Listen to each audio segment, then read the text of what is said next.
حضرت سلمان فارسی گورنر تھے، کھانا کھا رہے تھے، دسترخوان بچھا تھا۔ رسول پاک صلی اللہ علیہ وسلم کا فرمان ہے، روٹی کا لقمہ دسترخوان پہ گرے اٹھا کے کھا لو، اللہ تمہاری بخشش فرما دے گا۔ دسترخوان صاف ہوتا ہے، روٹی، بڑے گورنر تھے آپ، بڑے بڑے سفیر بیٹھے تھے، وزیر بیٹھے تھے، روٹی کا لقمہ گر گیا۔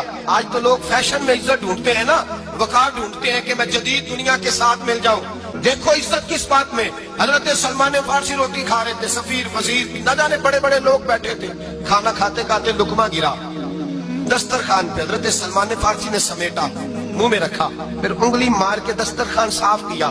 ایک صحابی کان میں کہنے لگے، سلمان کیا کر رہے ہو، کیا کر، آپ گورنر ہے، سوچئے تو صحیح، یہ لوگ کیا کہیں گے دنیا دار کے، مسلمانوں کو روٹی نہیں ملتی، اٹھا اٹھا کے کھا رہے۔ کان میں بات کی، کان میں، حضرت سلمان فارسی کان میں جواب دے سکتے تھے، کہہ سکتے تھے نہیں ایسے ہی کرنا ہے، انہوں نے کان میں بات کی، لیکن جناب سلمان